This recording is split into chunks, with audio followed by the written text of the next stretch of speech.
जय माता की सभी दोस्तों को आप सभी का हमारे YouTube चैनल शैतानी दुनिया एक रहस्य में स्वागत है। आज हम गुरुदेव के पास फिर से आए हैं अपनी जिज्ञासाओं के सवाल लेके। आइए गुरुदेव से एक सवाल पूछते हैं। गुरुदेव चरण स्पर्श। आयुष्मान।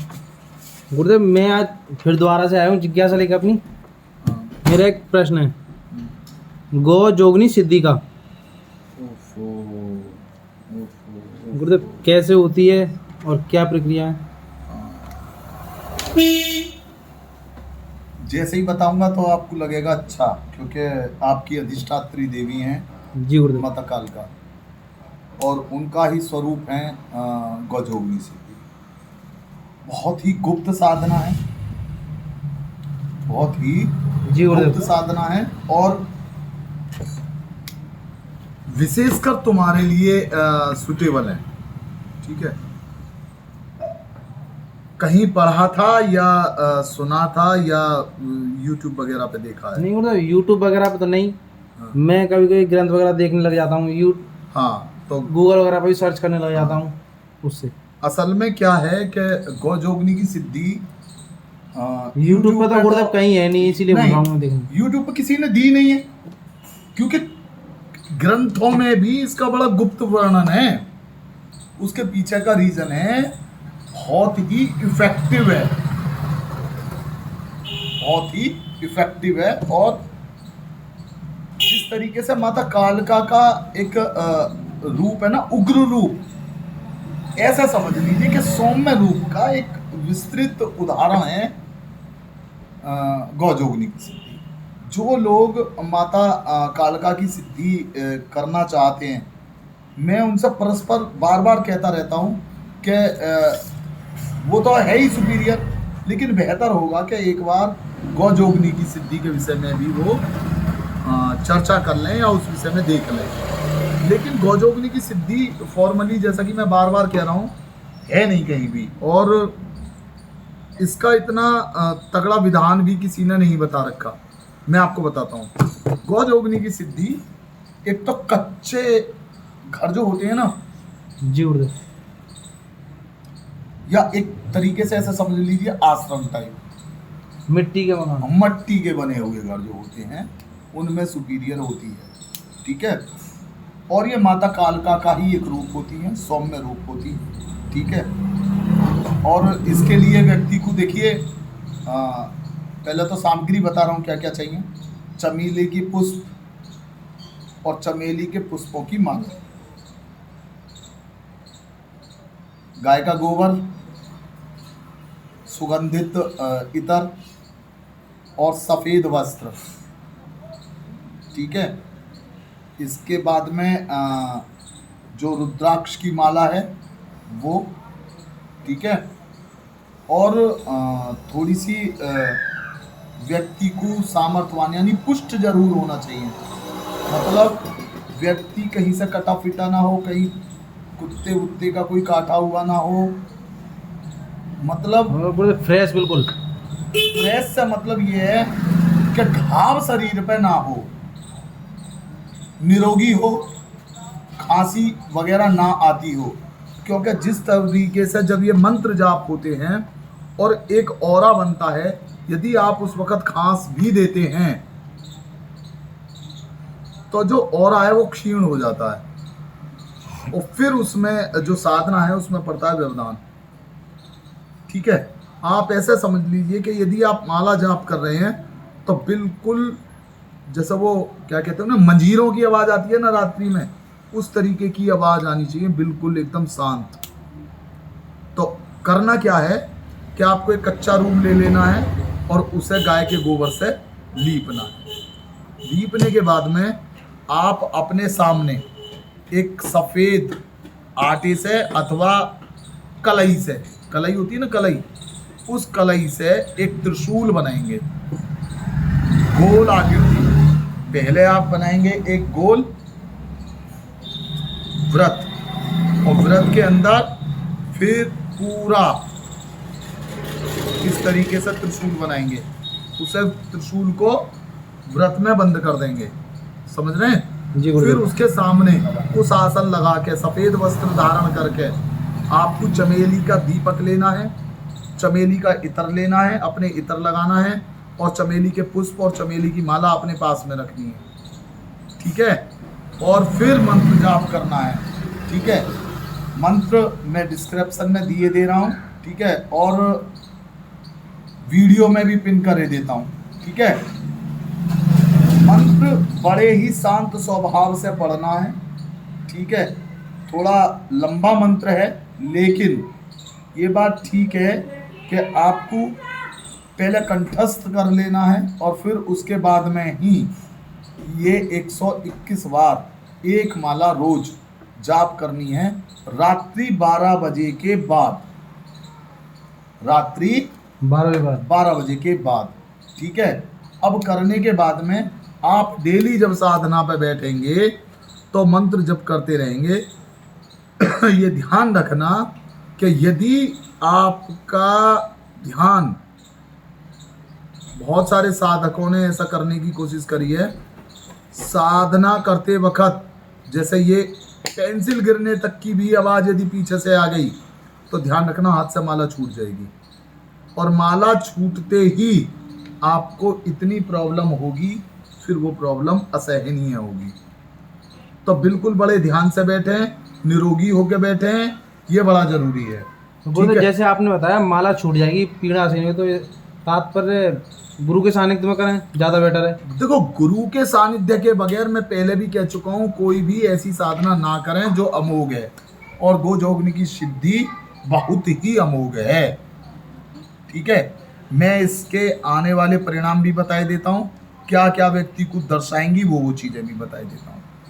ठीक है, ये साधना जब आप साधना काल में होंगे, ठीक है, तो और जब आप काम करते रहते होंगे, मतलब जब साधना कर रहे हैं, तो साधना अब आपको पता चल गई, मंत्र पता चल गई, पूर्वाभिमुख होकर करना है और उसी त्रिशूल के सामने करना है, किसी की भी तस्वीर या मूर्ति नहीं लगानी है।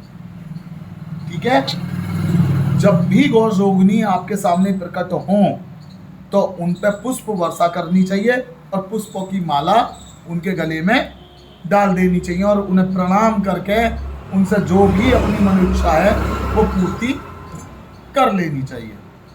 ठीक है जतिन जी गुरुदेव। अब इसके बाद में जब हम गोजोगनी की सिद्धि करते हैं तो क्या क्या चीज़ें सामने देखने को मिलती हैं। सबसे पहले तो ये समझ लो, जैसे ही आप 20 से 21 दिन के टारगेट पे आएंगे तो आपको एक जैसा वो गाय के गोबर की महक होती है ना, वो आपको आनी चालू हो जाएगी। आपको लगेगा कि आपके चारों ओर ऐसी चीज़ें हैं। अब उसके बाद में जो गुबरीला एक कीड़ा होता है, गुबरीला कीड़ा सपने में देखना चालू हो जाएगा आपको। ठीक है, हालांकि गांव के गोबर में कोई कीड़ा नहीं होता है, लेकिन उसका नाम ही गुबरीला है, इसलिए वो क्या है, वो चीजें दिखने लगती हैं। केवल इसका दिखने से तात्पर्य है। फिर उसके बाद में धीरे धीरे सफेद रंग की गाय, यानी गाय, सॉरी मैं काव बोल रहा था, तो गाय आपको भागती हुई दिखेंगी, जिसमें से एक गाय विशिष्ट होगी और वो सुंदर होगी, सजी हुई होगी। ठीक है, जैसे आपने एक वो देखा है, वो मांगने वाले आते हैं और उनके वहाँ कौड़ी वगैरह लगी होती हैं गाय के या नादिया के, इस तरीके से सजी हुई होगी और उसके सींग बंधे हुए होंगे अच्छे से। इस तरीके के आपको दर्शन स्वप्न में होने चालू हो जाएंगे। ठीक है, समझना आप बिल्कुल ठीक राह पे चल रहे हैं। ठीक है, इस बीच में आपको जो वो गंध आएगी या जो कीड़े हैं रेंगने की चीज आपको लगेगा, छोड़े ना साधना, यही व्यवधान है। अगर आपने वो पार कर लिया तो माता की सिद्धि 100% सुनिश्चित समझो। फिर उसके बाद में आपको माता प्रत्यक्ष हो जाएंगी। आप उन्हें माता को चमेली की जो है पुष्प अर्पित करें और माला दें और फिर उनसे हाथ जोड़ के अपनी जो भी विनंती है वो करें।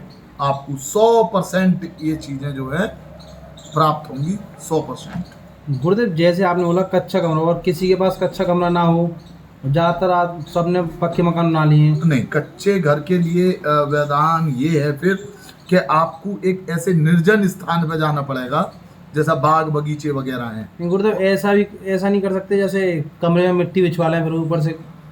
नहीं, वो मतलब निर्जन स्थान सा मतलब ये हो गया, मैंने कहा ना बिल्कुल भी आवाज किसी की नहीं आनी चाहिए। आप ये समझो कि कई साधक इस तरीके से परलोक सिधार गए हैं कि मान लो कोई चीज बच्चा पीछे से चीख गया, बोल गया और वो साधना कर रहा है, तो उस वक्त क्या हार्ट अटैक वगैरह जैसी संभावनाएं भी स्वाभाविक हैं। वो तो जैसे कि आपने स्टार्टिंग में बताया कि किसी को कोई चोट वगैरह या किसी के निशान हो, तो ज़्यादातर अनुमान लोगों को वो कुत्ते क्या काट है, लेते हैं। वो क्या है, जिस तरीके से मान लो किसी के खुजली हो रही है फिर भी साधना पे बैठ रहे हैं, किसी के फोड़े फुंसी हो रहे हैं जब भी साधना पे बैठे हैं, ठीक है, अस्वस्थ है, बैठा नहीं जा रहा है और इस तरीके से कर रहे हैं, तो उसका जो बिल्कुल दिमाग है ना वो एक जगह नहीं लग पाएगा, साधना कंप्लीट नहीं हो पाएगी। यही कारण है कि साधना गोजोगनी की सिद्धि नहीं हो पाती। वो तो जैसा आपका कहने का मतलब है कि जिस टाइम पे साधना करो उस टाइम पे कुत्ता वगैरह कुछ काटा ना हो, निशान ना हाँ, हो। उस वक्त ना हो, वैसे पहले काट लिया हो कोई दिक्कत नहीं है। कहने का मतलब खरोंच, कुत्ते की काटे, बंदर के काटे वगैरह उस अगर टाइम पे ऐसा ना हो हो। तो ऐसी चीजें ना करें। मैं जिस टाइम साधना करूँ उस टाइम बिल्कुल शुद्ध होनी चाहिए। शुद्ध होने चाहिए, बिल्कुल निरोगी होने चाहिए। व्यक्ति का निरोगी होना बड़ा जरूरी है। गुरुदेव बहुत बहुत धन्यवाद आपका। हाँ, और ये साधना बहुत अमोघ है, मैं फिर कह रहा हूँ बहुत अमोघ है। जी गुरुदेव। ये इतनी अमोघ है कि आप ये लगा लो ग्रंथों में भी इसका गुप्त वर्णन है, और ये उसमें लिखा गया है बाकायदा कि इस साधना को किसी भी ऐसे व्यक्ति के हाथ में ना दे दिया जाए कि जो अबोध हो। अबोध से मतलब समझ रहे, ऐसा होता है छोटे ना, बच्चे, नाबालिग। हाँ, नाबालिग नहीं, छोटे दिमाग से जिनमें अबोध, समझ नहीं होती, जिनमें समझ नहीं होती, क्योंकि बहुत तीक्ष्ण काम करने वाली है। सपोज डेट के यदि आपने कुछ भी काम इस सिद्धि से किया तो वो हो क्या ही रहेगा। अच्छा, इसका प्रयोग कैसे करें? जी गुरुदेव। भाई आपने साधना कर ली, अब साधना करने के बाद में इसका प्रयोग कैसे करते हैं? प्रयोग ऐसे करते हैं कि आप जब भी कोई साधक इसकी साधना पूरी कर ले तो उसके बाद में आपको गाय के गोबर के ही 7 कंडे लेने हैं, 7 कंडे, और वो भस्म बना लेने हैं, ठीक है। अब इस भस्म से उसी जब वो कंडे भस्म हो रहे हो उसी पे ही उसका 108 से हवन नॉर्मल सामग्री से, फिर वो जो भस्म है ना उस भस्म को किसी भी प्रेत वाले को, प्रेत वादा या किसी पे कराया है, कुछ भी है उस पर दिया जा सकता है। अच्छा, उसी भस्म से सम्मोहन किया जा सकता है मंत्र के द्वारा पढ़ के, यदि दिया जाए तो, ठीक है। फिर उसके बाद में यदि किसी व्यक्ति का कोई व्यक्ति ऐसा है जो बीमार पड़ा हुआ है काफी दिन से, ठीक है, तो उसी भस्म के 7 कंडे बना के, वो 7 लड्डू बना के, 7 लड्डू बना के उस पर 7 लाल मिर्च, 7 काली मिर्च, 7 क्या नाम है लौंग, 7 हल्दी, 7 रंग के फूल और 1-1 रुपया, और उसके ऊपर में रोरी डाल के व्यक्ति के ऊपर से 7 दफा उतार दे, सिर से पांव की तरफ, और उतारने के बाद में उस जो लड्डू हैं उन्हें काली पिन्नी में या काले कपड़े में किसी में करके और किसी बहते हुए पानी या चौराहे पर रख दे, तो उससे जो तमाम दुनिया भर की चीज़ें हैं, अला बला हैं, अथवा किसी का कुछ कराया है, अथवा किसी रोग से ग्रस्त है, तो वो व्यक्ति का उससे छुटकारा 100% हो जाएगा। और ये चीज़ें YouTube पे गोजोगनी की कहीं भी किसी ने इतना खोल के नहीं बताई, मैं गारंटी कर रहा हूँ। बहुत बहुत धन्यवाद गुरुदेव आपका। आयुष्मान। जैसा ही गुरुदेव ने अभी आप सभी को बताया कि गुरु सानिध्य में करें, तो गुरु सानिध्य बहुत ज़रूरी है सभी के लिए। आप सभी को हमारी वीडियो पसंद आए तो लाइक, सब्सक्राइब करें और बेल आइकन का बटन जरूर दबाएं। जय माता की। चरण स्पर्श गुरुदेव। आयुष्मान।